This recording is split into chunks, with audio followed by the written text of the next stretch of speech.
Bismillahirrahmanirrahim. Assalamualaikum warahmatullahi wabarakatuh. Innal hamdalillah nahmaduhu wa nasta'inuhu wa nastaghfiruh wa na'udzu billahi min shururi anfusina wa min sayyiati a'malina. Man yahdihillahu fala mudilla lahu wa man yudlil fala hadiya lahu. أشهد أن لا إله إلا الله وحده لا شريك له وأشهد أن محمدا عبده ورسوله. قال الله تعالى في كتابه العزيز: يا أيها الذين آمنوا اتقوا الله حق تقاته ولا تموتن إلا وأنتم مسلمون. يا أيها الناس اتقوا ربكم الذي خلقكم من نفس واحدة وخلق منها زوجها وبث منهما رجالا كثيرا ونساء واتقوا الله الذي تساءلون به والأرحام إن الله كان عليكم رقيبا. يا أيها الذين آمنوا اتقوا الله وقولوا قولا سديدا يصلح لكم أعمالكم ويغفر لكم ذنوبكم ومن يطع الله ورسوله فقد فاز فوزا عظيما. أما بعد، فإن أصدق الحديث كتاب الله وخير الهدي هدي محمد صلى الله عليه وسلم وشر الأمور محدثاتها وكل محدثة بدعة وكل بدعة ضلالة وكل ضلالة في النار. Segala puja dan puji yang paling sempurna kita panjatkan kepada Allah Tabaraka wa Ta'ala, Rabb, penguasa dan pemilik alam semesta ini, yang telah memberikan kehidupan kepada kita, menjaga kita, mengucurkan segala macam dan bentuk kenikmatan kepada kita,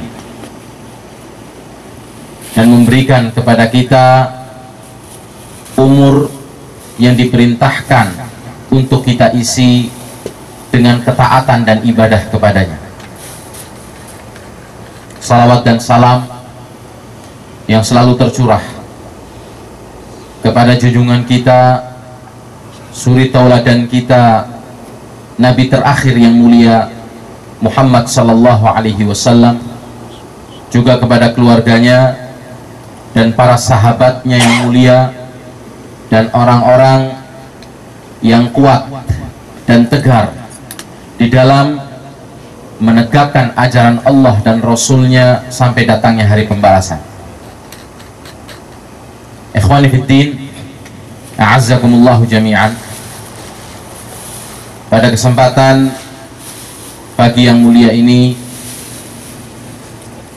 insyaallah kita akan membahas tentang beberapa perantara menuju kepada perbuatan syirik.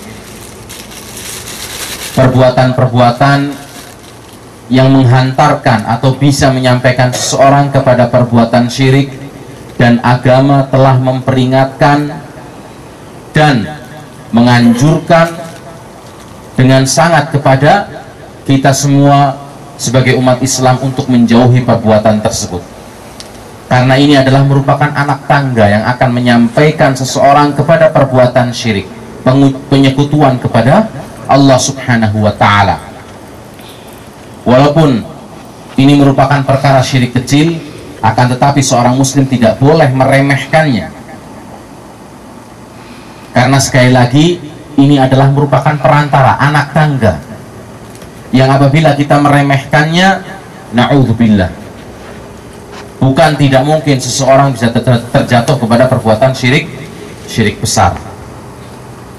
Di antara amalan, perbuatan yang agama menutup pintu dengan sangat rapat dan memperingatkan kepada umat Islam untuk tidak terjatuh kepada perbuatan tersebut adalah yang pertama, bersumpah dengan selain nama Allah Tabaraka wa Ta'ala.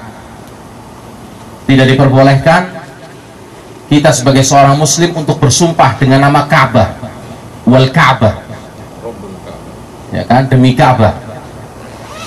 Dan tidak boleh juga dengan atas nama amanah atau kemuliaan, atau atas nama berkah fulan, kemuliaan fulan, kemuliaan nabi, kemuliaan wali, atau atas nama ayah dan ibu, semua itu diharamkan.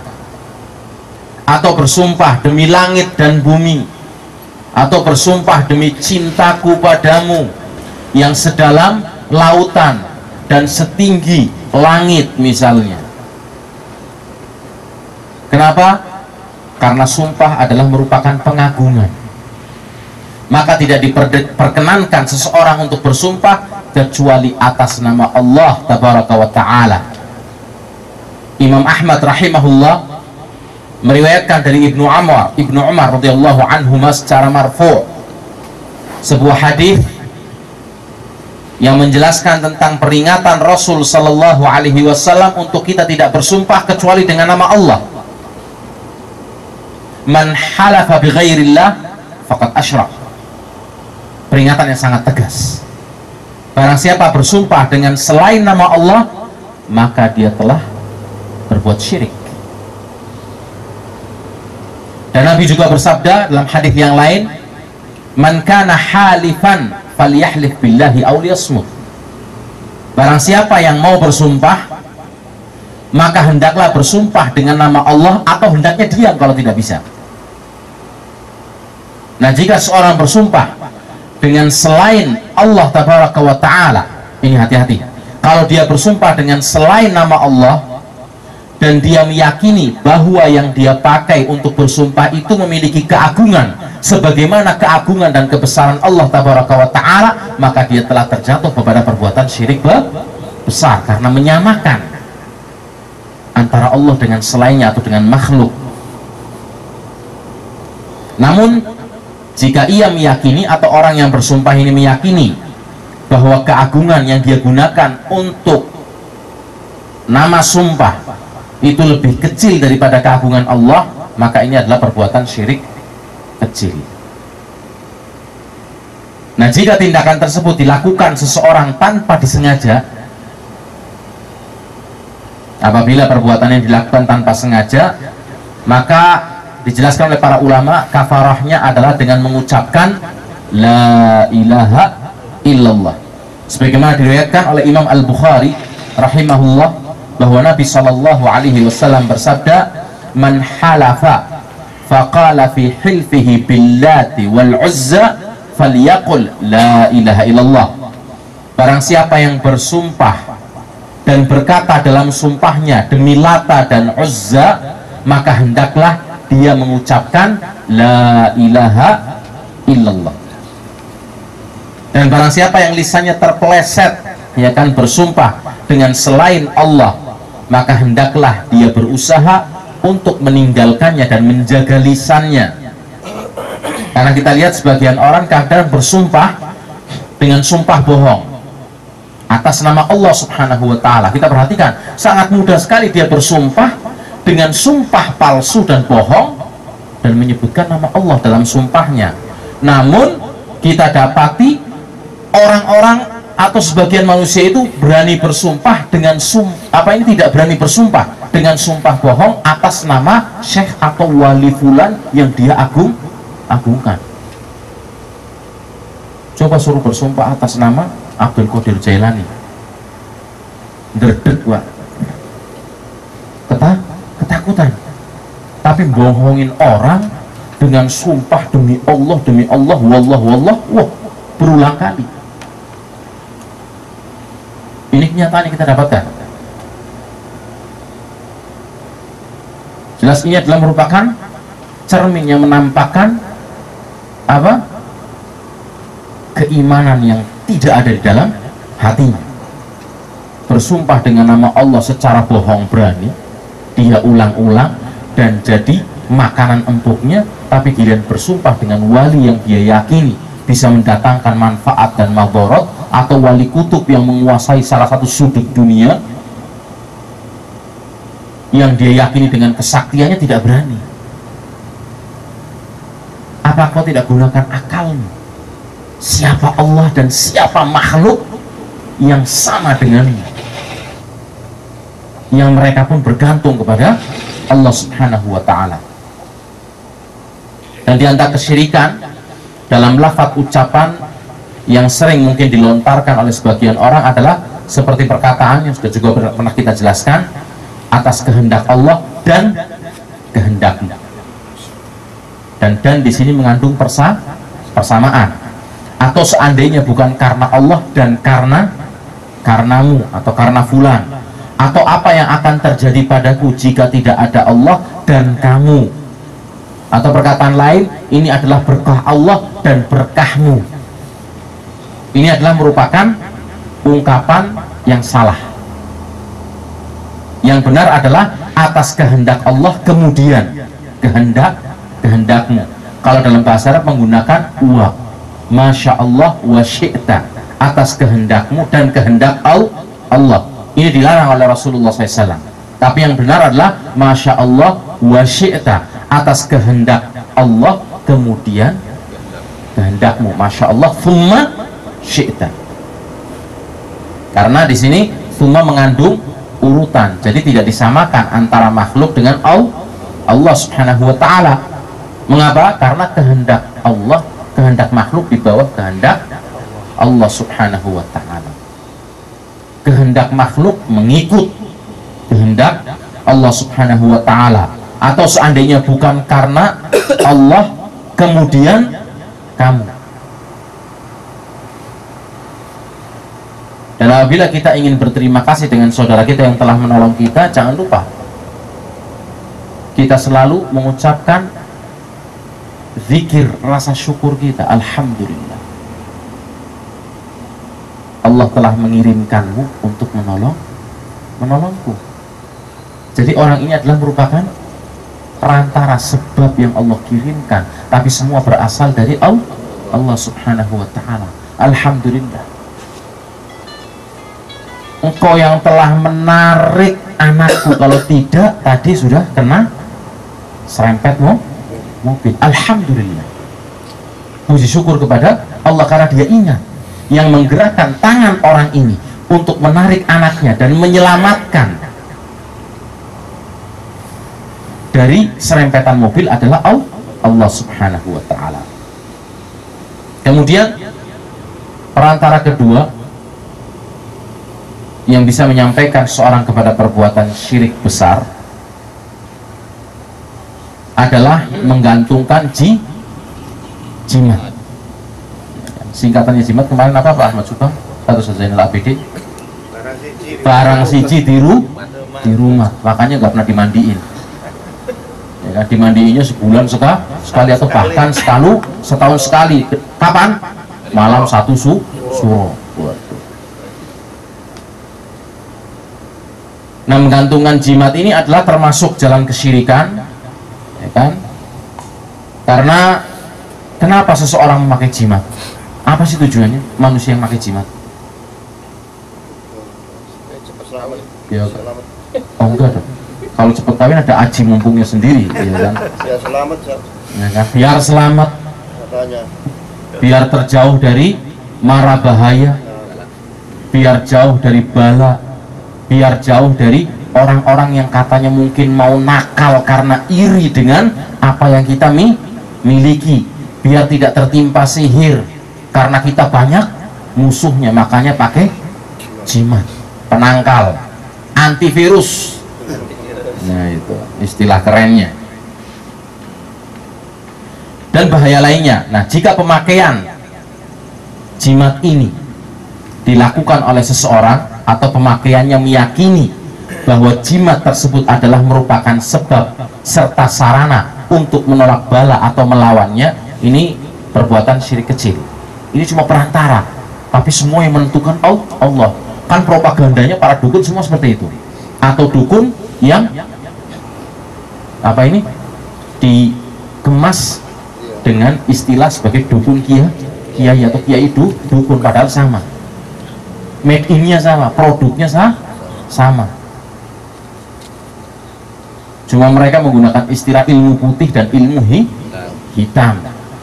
Kalau ilmu hitam murni ewes-ewesnya, nggak ada apa ini Quran atau tulisan ayat-ayat Al-Quran, ya kan, murni dari primbon. Kalau yang ilmu putih dikemas pakai ayat Al-Quran dan ketaatan dan amal soleh, seakan-akan sebagai tipu muslihat, karena syaitan paling pintar. Nah ini kalau pemakainya meyakini bahwa jimat tersebut hanyalah sebab serta sarana untuk menolak bala dan melawannya, maka perbuatan ini termasuk syirik kecil. Adapun jika orang yang melakukannya berkeyakinan bahwa jimat tersebut memiliki kekuatan untuk menolak bala dengan sendirinya, karena memang sebuah kekuatan yang datang dan diberikan dan diisi oleh Mbah Fulan, Eyang Fulan, atau nama-nama lainnya yang aneh-aneh, maka ini adalah merupakan perbuatan syirik besar. Kenapa? Karena bergantung kepada selain Allah serta menjadikan selain Allah memiliki kekuasaan untuk mengatur alam ini bersamaan dengan Allah, padahal itu mustahil dan tidak mungkin. Dan jimat, khususnya biasanya jimat itu digantung atau di tempat atau ditaruh di tempat-tempat tertentu. Jimat itu ada dua macam. Pertama, nah ini ada biasanya digunakan dari Al-Quran, baik seperti menggantungkan kain yang sudah bertuliskan dengan sebagian potongan dari ayat-ayat Al-Quran atau huruf-huruf Arab, ya kan, ha, mim mim mim mim mim, ro, ya kan, seperti tertulis dalam satu kertas, ya kan. Ada tulisan-tulisan yang tidak bisa difahami atau bahkan ditulis di lempengan emas atau yang lainnya. Harganya lain dong kalau ditulis di kertas buram sama kertas putih. Dukunnya pinter, padahal tulisannya sama, tapi ini pakainya kertas buram, ini pakainya kertas putih. Lain lagi harganya. Kalau ditulisnya di apa?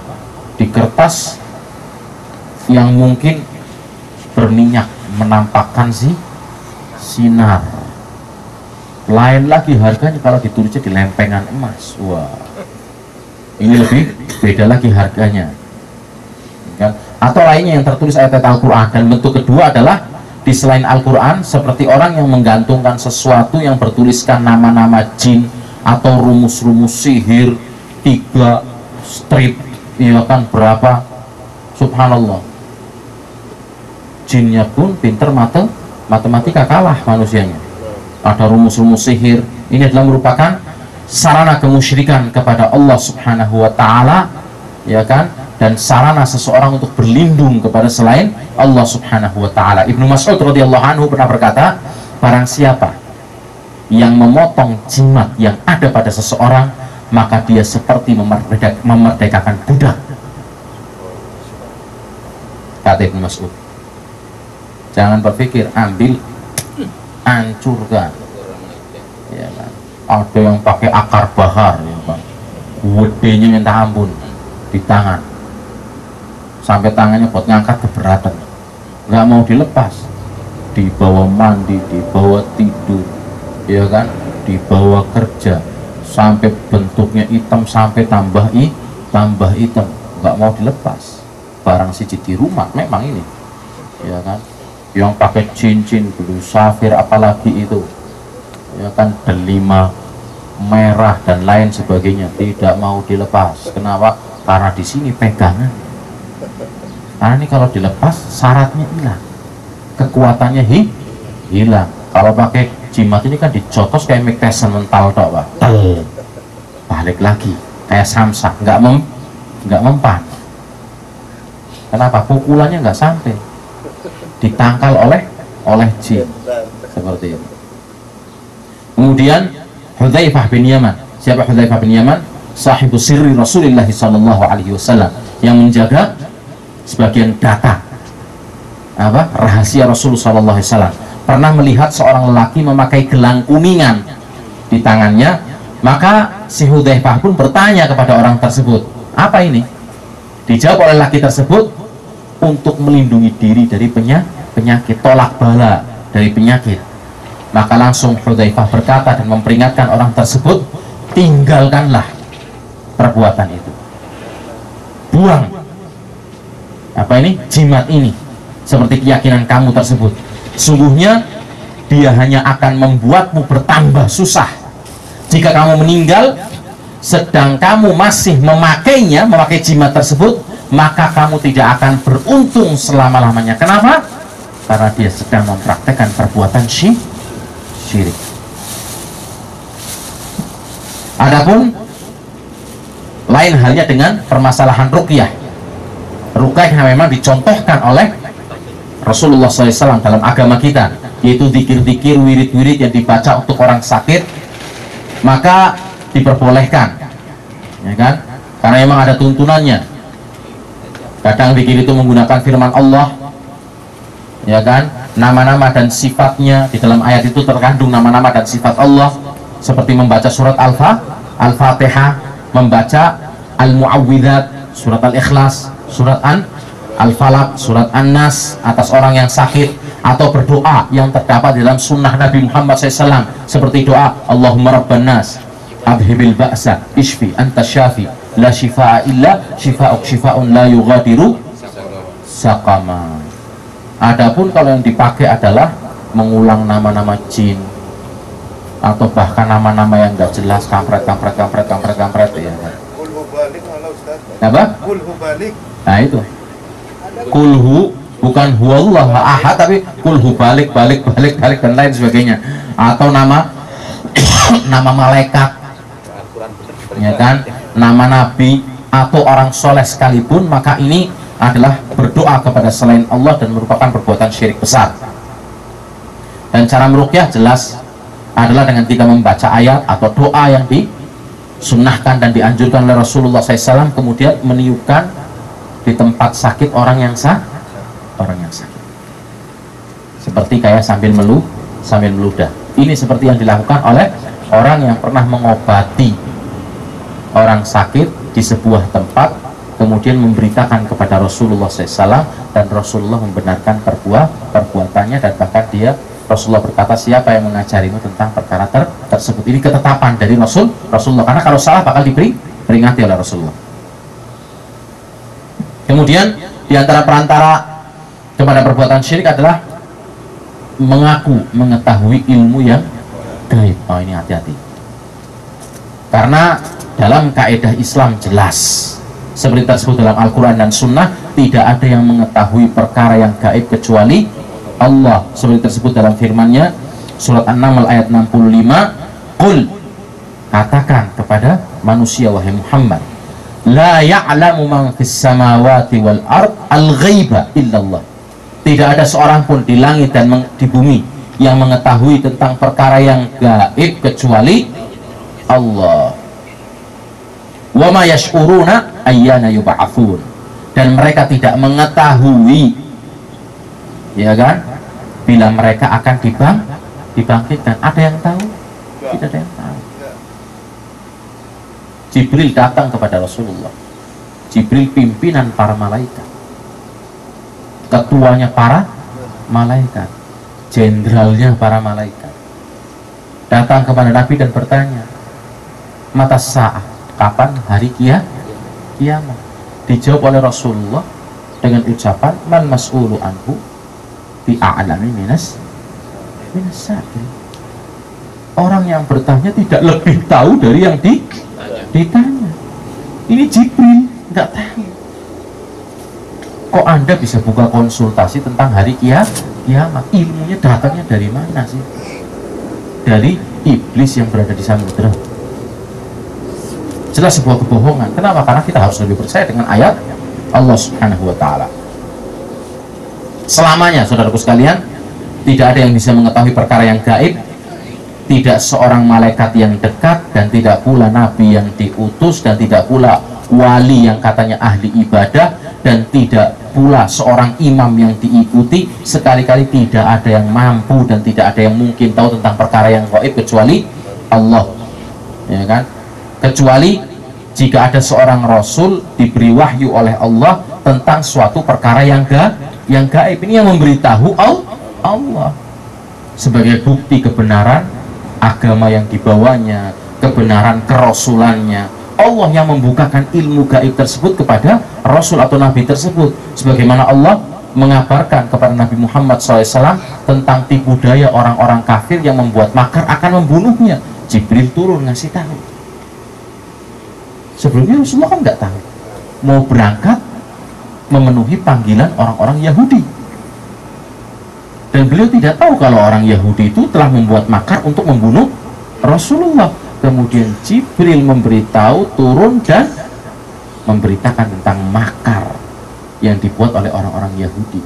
Dan orang-orang Yahudi itu paling pede untuk melakukan kejelekan, padahal dia tahu itu sebuah kejelekan, dan dia tahu tidak mungkin dia geragahi, kurang ajar, atau berbuat kejelekan, apalagi sampai membunuh seorang nabi. Dia tahu ini kalau nabi nggak mungkin kita bisa membunuh kecuali atas izin Allah Subhanahu wa Ta'ala. Begitu Rasulullah di tengah perjalanan, Jibril turun ngasih tahu, Rasulullah balik lagi, mereka langsung tahu ini pasti ada yang ngasih tahu, turun dari langit. Subhanallah, tahu mereka kebenaran, tapi karena kesombongannya mereka tidak mau mengikuti perintah Allah, tidak mau mengikuti tanda-tanda yang Allah tuh turunkan, ya kan? Dan berita tentang ciri-ciri hari kiamat yang Allah beritakan, tanda-tanda yang akan tampak nanti di akhir zaman. Ini kan sesuatu yang gaib, tidak ada yang mengetahui kecuali Allah, dan Allah beritakan kepada nabinya untuk memperingatkan umat manusia. Berita yang begitu komplit dan jelas tentang para nabi yang diutus sebelum Rasulullah, nama-namanya, kisah perjalanannya. Ini dari mana Rasulullah bisa tahu? Padahal Rasulullah yang terakhir keluar, tapi bisa tahu dengan secara detail tentang kisah para nabi sebelumnya, kalau bukan wahyu dari Allah Subhanahu wa Ta'ala. Nah, barang siapa yang mengaku bahwa dia mengakui perkara yang gaib dengan sarana apapun, ya kan, seperti kadang dengan membaca garis tangan, ya kan, dilihat tangannya, mana tanganmu, dibaca, tekniknya sambil seakan-akan meraba-raba, ya kan. Kalau yang diraba tukang pacul kan kasar, tapi kalau yang diraba perempuan cantik, sekalian ngambil manfaat, mempraktekkan apa, ya kan, perbuatan apa istilahnya, penyelewengan seksnya tadi itu. Kemudian melihat bintang, ya kan, atau bisa jadi, ya kan, dengan melihat tanda-tanda tertentu, komentar syarat-syarat tertentu, ya kan, yang semuanya itu adalah merupakan kebohongan, ya kan. Dan apa yang dihasilkan oleh paranormal sekarang sudah mulai maju, ya kan, 2013 Pak. Kalau masih dikasih nama dengan dukun kurang pas, kurang bagus. Sekarang dikasih namanya paranormal, sama dengan artinya dukun, ya kan. Jadi sebagian orang lemah, ya kan, yang suka tergantung dengan paranormal dan apa yang dihasilkan oleh paranormal atau para dajjal. Dajjal itu artinya apa? Pembohong, seperti memberitahukan barang-barang yang hilang atau sebab-sebab beberapa penyakit. Maka ini sesungguhnya dia itu memanfaatkan bantuan jin, karena kadang orang bodoh, loh, buktinya saya sepedanya hilang, dikasih tahu di tempat ini, saya samperi, ada, saya kehilangan emas atau apa, terus saya lapor ke eyangnya, terus ditunjukkan, ya kan, langsung dikasih tahu saya mau berdagang, kemudian si eyang mengatakan jangan dulu, tunggu sampai bulan ini karena akan terjadi, ya kan, wah, perdagangan yang kacau atau apa, ya kan, dan berhasil. Jadi semakin dia membuat semakin percaya. Maka sebagian orang yang imannya lemah ini mendatangi paranormal dan bertanya kepada mereka tentang masa depan, tentang nasib pernikahan, ada apa semua, ya kan. Kemudian pas kebetulan, ya kan, bertepatan dengan apa yang dia inginkan. Ini tidak lain adalah merupakan sesuatu yang memang dia itu berkongsi dengan jin, ya kan, dan dia memanfaatkan bantuan jin, dan semua itu adalah merupakan perbuatan yang haram. Dan barang siapa mengetahui perkara yang gaib atau membenarkan orang yang mengaku seperti itu, maka dia adalah seorang yang musyrik dan kafir. Hati-hati. termasuk juga bergantung kepada ramalan bintang yang ada di majalah-majalah dan surat-surat kabar, atau menghubungi orang yang mengaku dirinya mengetahui ilmu gaib via telepon atau bertanya kepadanya. Semua ini adalah perbuatan yang haram, karena dukunnya sekarang udah pada canggih, sudah nggak pada duduk di pucuk gunung lagi. Kalau dulu kan duduknya di pucuk gunung, di hutan, tempat-tempat yang sepi. Orang pada nggak mau datang sekarang, Pak. Eranya sudah lain. Ya kan, nah, makanya sekarang membuat gebrakan, ya kan? Perkumpulan dukun, membuat apa ini prakteknya di mall, bahkan ada pameran khusus dukun dengan prakteknya, buka iklannya di televisi, ya kan. Sudah nggak cukup pakai telepon, mungkin telepon mahal, tinggal ketik rek aja, sebutkan urusan yang kamu inginkan, jangan takut, Mbah Sontoloyo akan menjawab. Namanya kan aneh-aneh, ya kan. Apa ini? Ki Gendeng Pamungkas, ya kan, gendengnya udah mentok, Pak, udah di pucuk, udah, ya kan, udah terakhir, udah orang top ini, seperti itu, ya kan. Ki Sableng, ya kan, Ki Kuntul, dan apalagi lain sebagainya. Nama-namanya aneh, karena itu memang yang diinginkan oleh jinnya seperti itu. Nah, ada lagi ketemu namanya Limbat, ya kan, dia kan Joko Bodo. Limbat artinya apa sih, Pak? Mau cari di kamus nggak ketemu. Nama jin memang. Kemudian yang lainnya adalah sihir dan perdukunan. Ini diantara perantara perbuatan syirik. Sihir adalah mantra-mantra, ucapan, obat-obat, ya kan, atau semburan-semburan asap, ya, seperti itu. Ini yang biasa praktek dilakukan oleh para dukun atau paranormal. Sihir memiliki hakikat, bisa mempengaruhi hati, badan, sehingga korban menjadi sakit, terbunuh, dan bisa juga memisahkan antara suami dan istri, seperti itu. Dan ini adalah merupakan termasuk perbuatan dosa besar, karena Rasulullah bersabda, ijtanibu as-sab' al-mubiqat, jauhilah 7 perkara yang bisa membinasakan manusia. Di antaranya Rasulullah menyebutkan, dan ditanya oleh para sahabatnya, apakah itu? Disebutkan oleh Rasulullah, qal al-isyraku billah was-sihir. Rasulullah menjawab, menyekutukan Allah dan melakukan perbuatan sihir.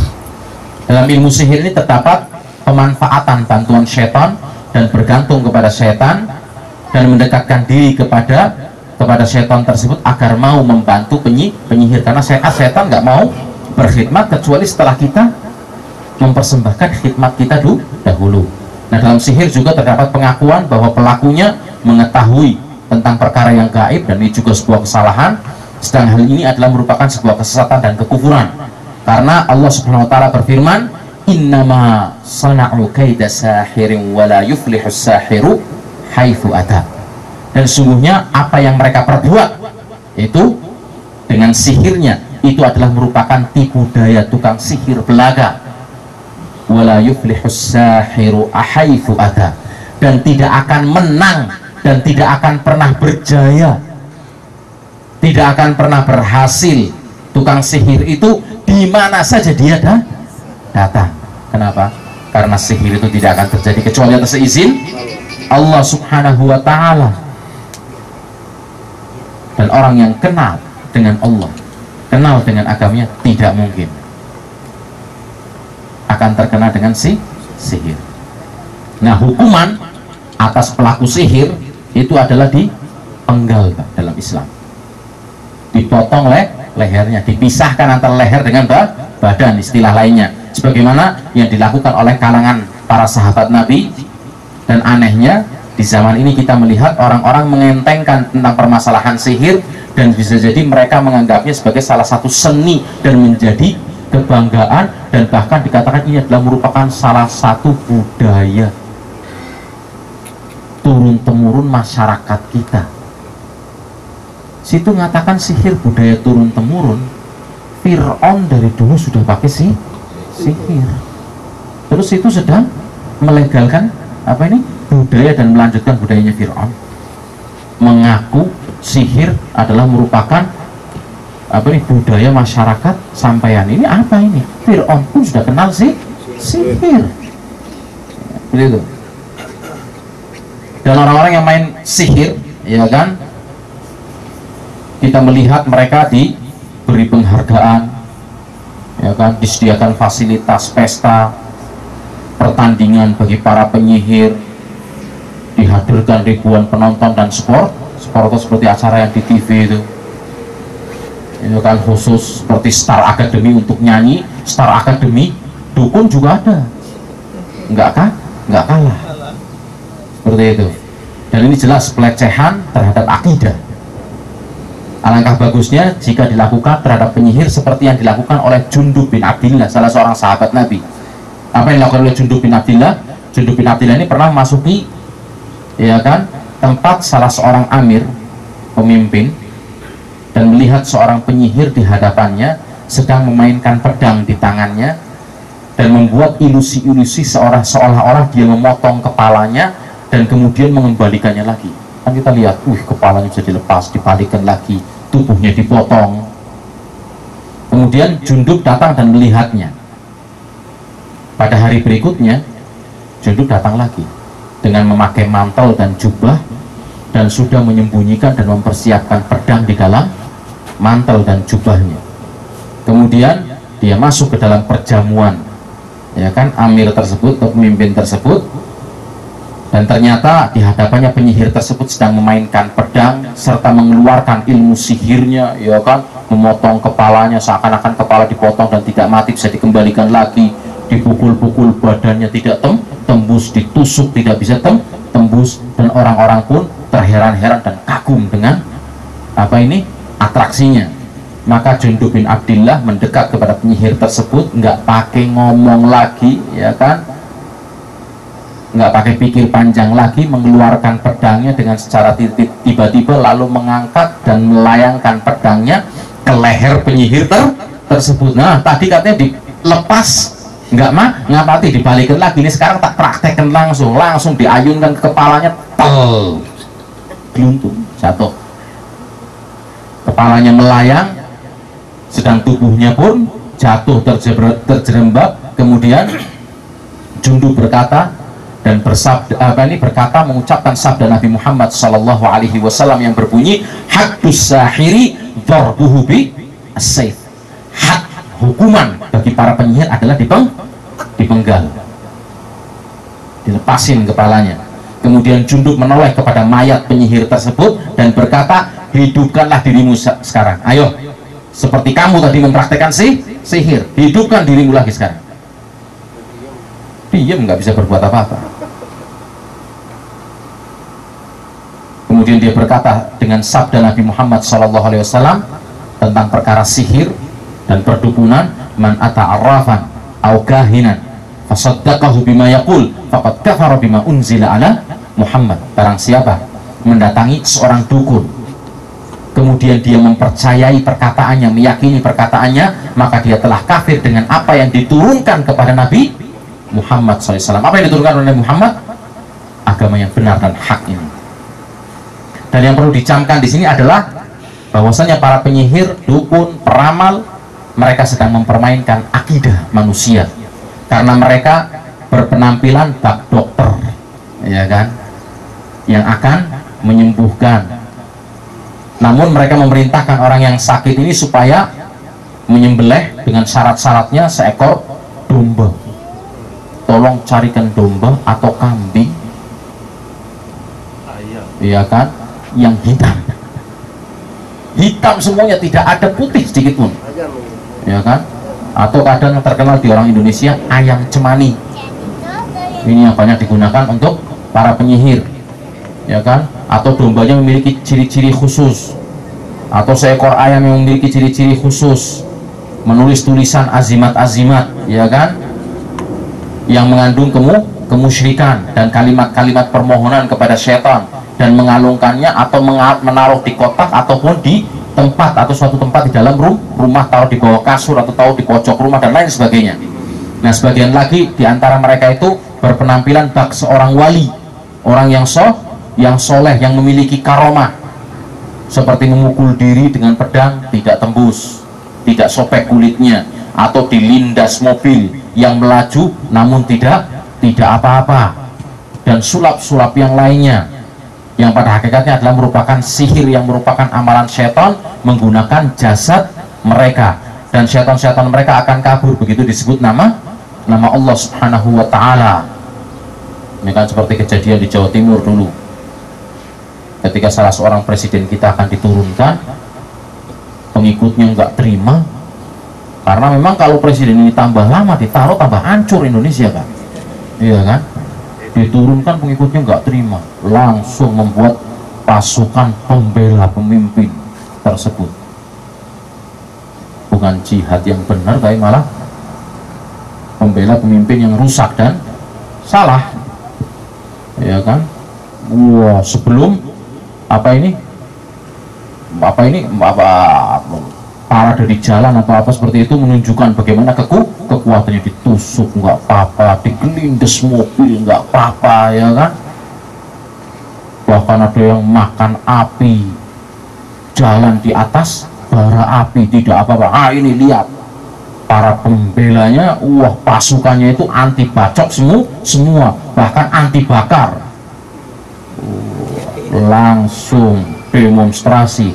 Nah, para sakti mandraguna ini ditaruh di gugus depan seperti tank, ya kan Pak, belakangnya baru para pengikutnya. Subhanallah, rupanya salah satu akabrinya ada yang ngaji kan, tentaranya, polisinya ada yang ngaji, ya kan. Begitu nembak nyebut Bismillahirrahmanirrahim, ini membuat kerusuhan kan. Begitu nembak, ya kan, baca ayat kursi, yang di depan pada jatuh, yang katanya sakti itu anti bacok, yang di belakang lari tunggal, yang anti bacok ada jatuh kena peluru, yang di belakang terus apa mau ikut-ikutan, saya masih pingin kumpul sama anak saya Pak, wush, kabur, ya kan, mental udah nggak terpakai. Seperti sebuah kisah yang pernah dikisahkan oleh seorang pemuda, bahwa suatu ketika dia itu safar dan melakukan perjalanan ke sebuah negara. Nah, suatu kali pemuda ini memasuki sebuah tempat pertunjukan yang memperlihatkan permainan akrobat. Nah, dia bercerita ketika tengah menonton berbagai macam permainan, kemudian ada permainan yang ditampilkan oleh seorang wanita yang ketika itu memasuki arena dan berjalan di atas tali, ya kan.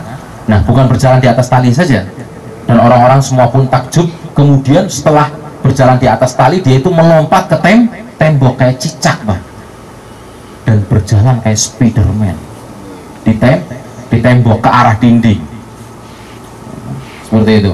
Dan orang-orang pun tepuk tangan semua, merasa kagum dengan pertunjukan ini.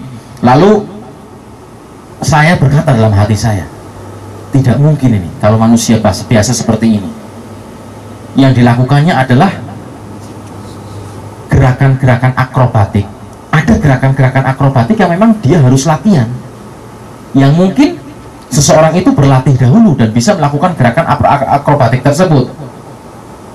Tapi ini bukan sekedar akrobatik saja, tapi dia bisa berjalan di tembok dengan tangan kosong sampai ke atas atap, ada apa semua. Ini bukan model akrobatik lagi, ya kan, tapi ini adalah merupakan sesuatu yang lebih dari itu, ya kan.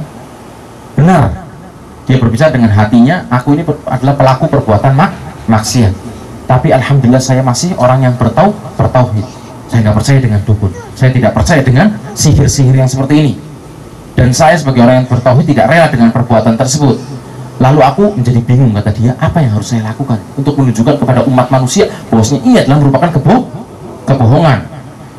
Tiba-tiba dia teringat sewaktu menghadiri khutbah Jumat, yang ketika itu khotibnya berbicara tentang permasalahan sihir, dan di antara hal yang disebutkan oleh khotib tadi adalah bahwa penyihir itu memanfaatkan bantuan setan dan tipu daya setan serta kekuatan setan agar sirna itu dengan cara kita berzikir kepada Allah Subhanahu wa ta'ala. Maka ketika itu dia pun bangkit dari kursinya, dari tempat duduknya, kemudian beranjak mendekati ke panggung, sedang orang-orang sedang bertepuk tangan karena kagum, dan mereka mengira bahwa aku ini mendekat karena rasa kagum saya, ya kan, untuk ikut bertepuk tangan karena rasa kagumnya semakin mendekat, nggak cukup hanya duduk di kursi. Maka ketika saya sudah semakin dekat ke panggung dan jarakku sudah dekat dengan perempuan tukang sihir itu, maka aku mengarahkan pandanganku ke dia dan membacakan ayat kursi. Allahu la ilaha illa huwal hayyul qayyum la ta'khudhuhu sinatun wa la naum. Maka secara tiba-tiba perempuan tersebut sempoyongan, sedangkan dia dalam keadaan di atas atap ini, berjalan kayak Spiderman itu. Tahu-tahu sempoyongan dan tergoncang. Demi Allah, kata dia, belum selesai aku membaca ayat kursi, perempuan itu sudah terjatuh ke tanah, ya kan, dan menggelepar, dan langsung orang-orang panik dan tim penolong itu langsung membawanya, ya kan, ambulan datang dan dibawa ke rumah sakit. Dan yang jatuh dari atas. Kenapa? Karena dia menggunakan pertolongan jin. Ketika jin mendengar bacaan-bacaan ayat, dia lepas, lari, udah nggak ada yang megangin lagi, jatuh Pak, ya kan, kapok akhirnya. Dan Allah SWT berfirman dalam surat An-Nisa ayat 76, inna kaidas syaitani kana dha'ifa, sungguhnya tipu daya syaitan itu adalah lemah. Dan firman-Nya dalam surat Al-Imran ayat 54, wa makaru wa makarallah wallahu khairul makirin. Orang kafir itu bisa membuat tipu daya, tapi Allah membalas tipu daya mereka, dan Allah adalah sebaik pembalas tipu daya. Ya, sedikit lagi, kemudian memuliakan patung, gambar, dan tubuh peringatan, ya kan, tamsil. Timsal adalah merupakan bentuk plural dari tamathil, bentuk jamak dari tamathil, yang berarti gambar atau patung yang bernyawa dalam bentuk manusia. Dan gambar atau patung peringatan maksudnya adalah gambar-gambar atau patung-patung para pembesar yang dipasang di lapangan-lapangan atau taman-taman yang lainnya dengan tujuan untuk mengenang jasa dan kepahlawanannya, padahal tidak ada kesyirikan terjadi di muka bumi kecuali karena bermula dari hal-hal seperti ini. Tidaklah kita melihat kaum Nuh ketika mereka membuat patung-patung orang besar di antara mereka, dan tidak berselang lama kemudian mereka menyembahnya. Karena itu Rasulullah SAW semua memperingatkan kepada kita terhadap tindakan-tindakan tersebut, dan beliau melarang, ya kan, menempel gambar yang bernyawa atau membuat patung-patung, karena itu adalah merupakan perantara untuk menuju kepada perbuatan syirik. Kemudian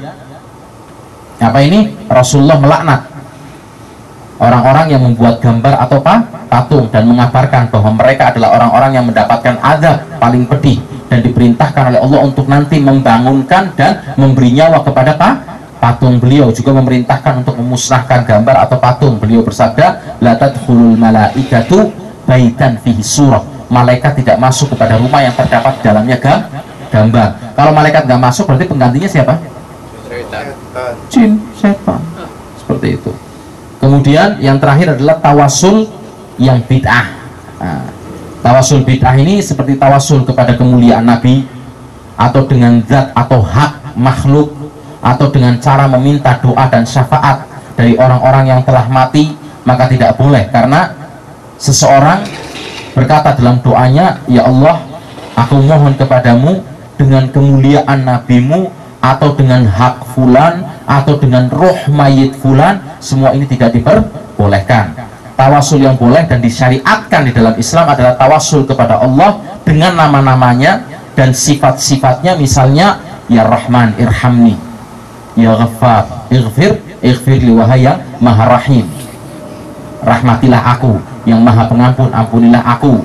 Begitu juga tawasul kepada Allah dengan iman dan amal soleh, seperti misalnya, ya Allah, dengan imanku kepadamu dan serta pembenaranku terhadap Rasulmu, masukkanlah aku ke dalam surgamu. Ini yang dibenarkan. Kemudian, dan tawasul kepada Allah dengan orang-orang yang soleh tapi masih hidup dan ada di hadapan kita, misalnya meminta kepada orang yang soleh yang masih hidup untuk mendoakannya, seperti kita minta kepada orang tua kita untuk didoakan, karena doa seorang muslim untuk saudaranya ketika sedang menyendiri adalah mustajab. Adapun meminta doa kepada orang yang telah mati, sudah mati, ini tidak diperbolehkan. dan semua hal di atas adalah merupakan hak-hak Allah atas seluruh hambanya yang tidak diboleh dipalingkan kepada selain Allah subhanahu wa ta'ala. Semoga apa yang saya sampaikan pada kesempatan hari ini bisa lebih bermanfaat dan lebih menguatkan tauhid kita dan keimanan kita kepada Allah. Dan akhirnya kita tutup dengan doa kafaratul majlis. Subhanakallahumma wa bihamdika asyhadu an la ilaha illa anta astaghfiruka wa atubu ilaik. Wassalamualaikum warahmatullahi wabarakatuh.